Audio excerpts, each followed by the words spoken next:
It is my sheer honor and pleasure to once again introduce you to Brother Hasan Hakeem. I'm not going to give any further delays. Brother Hasan, you're going to talk to us about one more time the same theme, who we are. And it's up to you to discover the angle. What is he trying to tell us about who we are? I'll just stop here. Brother Hasan, please.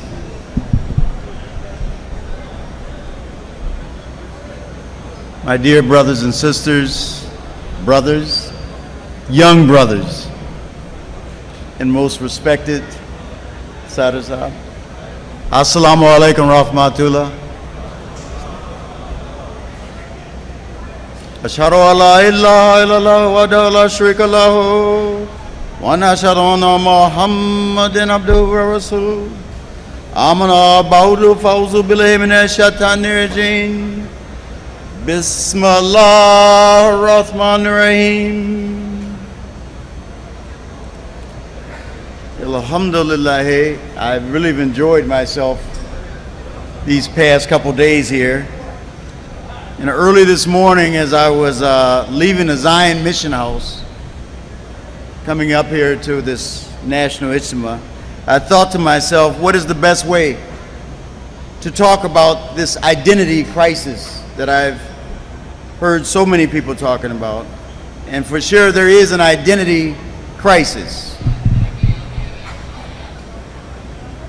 This is primarily with our brethren from Pakistan, Pakistanis who are twisting and turning, trying to come to grips with this American culture. And I sincerely enjoyed this little play that was put on by Mr. Qasim Rashid. Really said some things. I hope everyone watched that. But as I was driving up here, it's a little vexing to me as my mind began to fixate and focus on this particular issue. I arrived up here this morning for Atfal speeches. I was a judge for those speeches. And for all those Atfal who were there, especially the very cool ones that I saw today, they really presented their speeches well. They did an excellent job. The Atfal, these are our future. And as I listened to those speeches, as they spoke about the evils of alcohol, cleanliness, and on Salat, and I watched them closely, I kept wondering to myself, what will these young guys be facing in the future? How are they going to deal with the identity crisis in the future? Because they're going to come face to face with it in the future. It's not easy to discover one's character in a country that is set on acclamation to certain norms, especially here in the United States, where we're dealing with a lot of illusions, a lot of material illusions. I always liken the situation in America to walking into that circus tent where they have all the mirrors, and you never really know what's real and what isn't real. You can't hardly determine what's going on. I see America like that today. So many opportunities that are here, there's no doubt about it. Many opportunities for you here. And for Pakistanis and for the Ahmadis who are here, we've made good use of the education outlets that have been offered to us. But with those outlets, certain things happen. We find that in America we begin to distance ourselves from our families.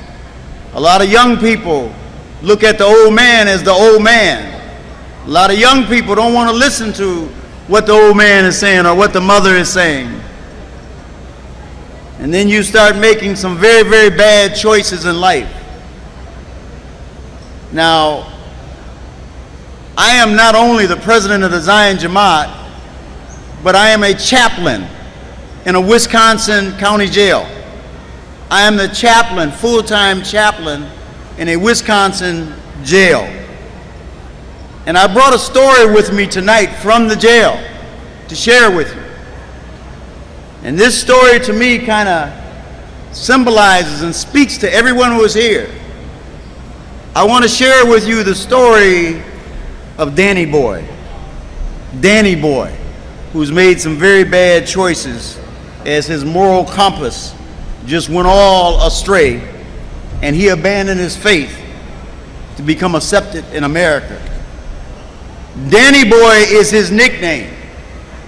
Just like many of you who are in school and they don't want to pronounce your names, they don't want to say what your name is because it's a little difficult for them to pronounce, so then they give you nicknames.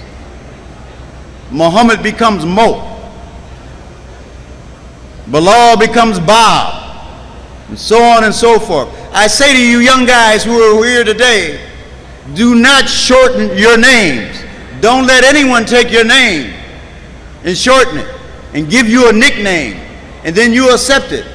If they come to you and say, well, I can't pronounce your name, I'm going to call you Joe Blow, don't go for it.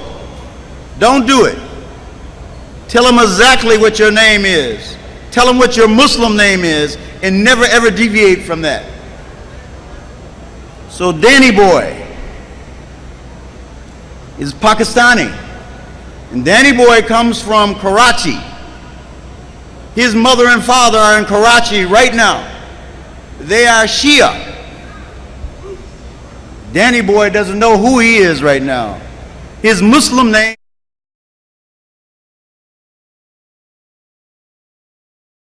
and when he came to this country, he was a 19-year-old college student. And after arriving in this country, he went by scholarship to a very prestigious school in the Midwest in Ohio.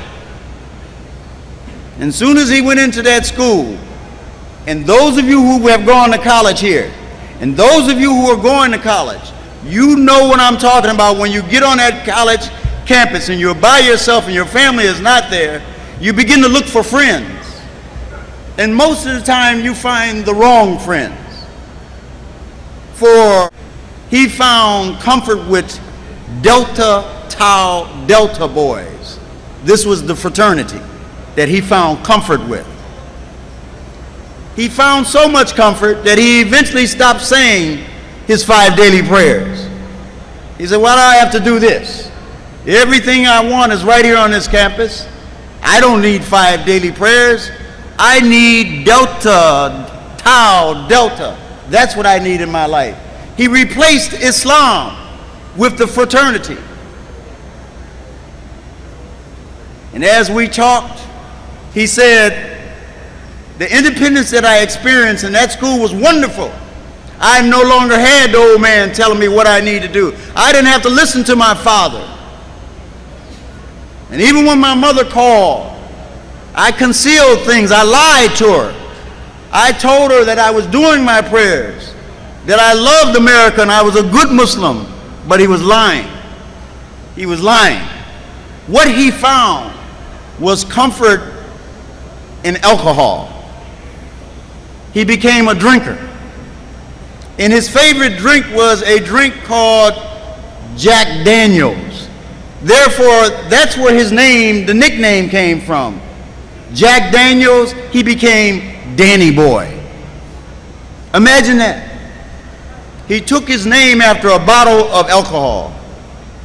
And from that point in the school, and when he graduated, and he graduated with honors from that school, he moved to Chicago and he lived in a 33-story building, a condo right on the lakefront. He had a BMW. He now was making 6 figures for an accounting company in Chicago. Oh, Danny Boy, he was doing quite well, making a pile of money. He had no one around him, no Muslims around him. And if he ever ran into a Pakistani who said to him, hey, he said, shh, don't ever use that word around me. I'm not Danny. And then all of a sudden his world came tumbling down, because all good parties, one thing you find out about a good party in America has to end. It has a beginning and then it ends. For Danny Boy, after chasing the girls around and having a good time, he walked into work one day and they said, Mr. Hussein, can you clean out your drawers, clean out your locker, hand all the office corporate goods back, give us your ID, give us your parking permit. You are now out. You've just been fired. And he stood there and he said, what did I do? He said, they told him, you know exactly what you did, and the police will be coming to see you. At the end of the day, the police were waiting for him, and he was arrested. Whatever his crime was so serious that he wouldn't tell me. He was too embarrassed, too ashamed to tell me what his crime was.